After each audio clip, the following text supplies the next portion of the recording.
Charlie, Jack, what are you doing here? You can't be here. You'll get me struck off. You're going to have to go. Hang on. How did you find me? Have you followed me home? I can't do this anymore. Can't do what? Life, I can't do it. Look. Don't talk anymore, okay? Just go around the back. Go down the side path there into the garden and we'll talk. Against my better judgment. You know, coming here could get me into serious trouble if someone finds out, don't you, Charlie? No one will listen, Jack. Okay. Just go around the back.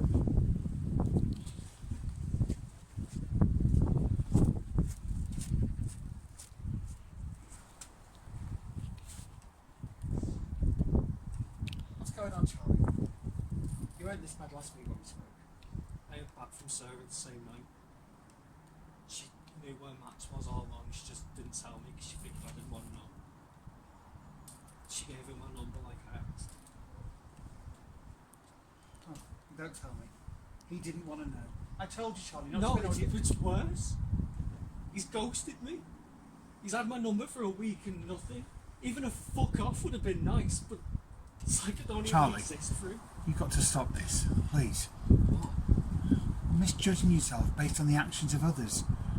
I did express my concern when you went down this road, you know. I told you that Max may have a newer settled life. If he's cold-shouldered you, Charlie, then it's not about you. He's clearly just moved on. I know, Jack, but I haven't. Isn't that obvious now? Then that is exactly where you should be concentrating your efforts, don't you think? Yeah, because it's that easy, isn't it? No, Charlie, it isn't. And it never could have been. Do you remember our first session? Do you remember that when we spoke for the first hour, I said that my job was to help you deal with the trauma of the past and to try to help you move on? I thought we'd gotten somewhere. I really did. It's easier to say though, isn't it? You don't live in my head. You don't see the nightmares. You don't see those bastards' faces screaming into mine whenever I close my eyes, and you don't hear the names they called me then. Filthy, demeaning names have stayed with me since. Charlie, you know they're not true. That's not who you are. Do I, Jack? Maybe they were right all along. Maybe I'm the worthless piece of shit they screamed I was. Maybe I asked for it because I was too weak to be a man about it. Gave off all the wrong signals. You know that is all nonsense, Charlie. I don't believe that for a second, and... Well, before you say it and shout about textbooks, not just as your counsellor, but as a grown-up with common sense, you are none of those things. Then why do I feel like I've no right to anyone's friendship and love, eh? Why did I walk away from Max, and why does he now see me as nothing? Oh, for the last time, Charlie, that's not you, okay? None of this is. Even Max is your fault. I walked away from him though, didn't I? So it is. That, Charlie, was what they call self-preservation. You couldn't have coped back then. You were too immature. You'd been hurt. Somewhere inside Max must have known that it wasn't about him. Then why is he... What? Why has he not got in touch? Would you have if the situation was reversed? Would you? I don't know. You wouldn't, Charlie. Because Max respected your decision and let you go. That's not an act of cruelty, but an act of love. You say he helped you after you'd been hurt by those 4 guys, right? He did everything for me, Jack. He was the only one I could call, and he came running and cleaned me up and covered for me. Got me to the hospital and stayed with me every night for a week, sleeping in the chair at the side of my bed, shaking me awake from every flashback that came in my dreams. Well, there you go, you see. See what? He knew you better than you think. He let you go because he wouldn't have wanted to become someone who would have confused you further. You said yourself that you didn't know what you were. Let me ask you this, Charlie.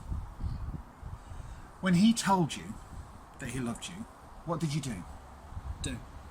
I mean, how did you react? By then I was so scared of everyone I ignored it. Then when Max and I did get intimate, I froze. I didn't want to, but I didn't want to say no either. And then Then, there was a part of me that wanted to. I needed the human connection, and I thought it was just comfort that I wanted. I realised too late that it was more than that. Loved him, Jack. I mean, I still love him.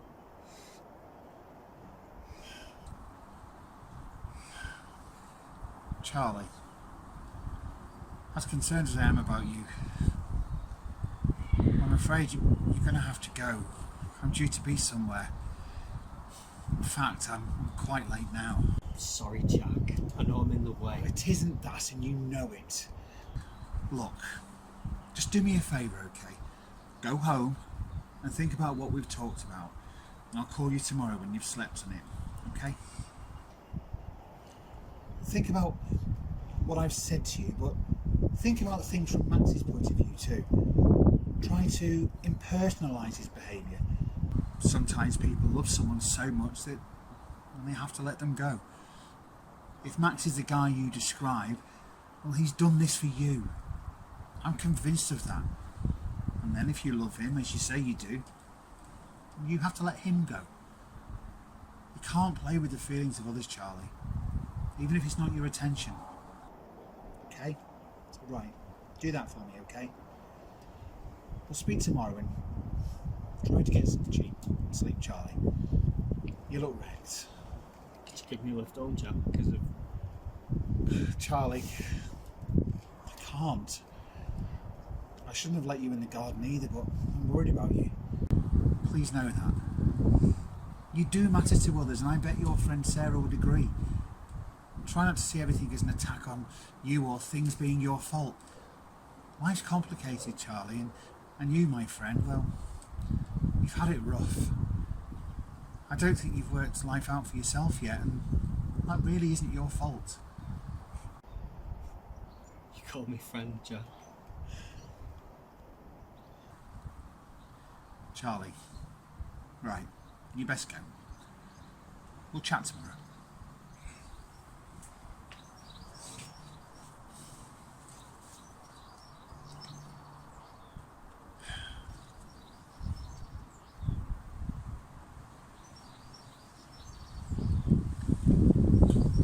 Mrs. Porter. Yes, it's Jack Bannerman.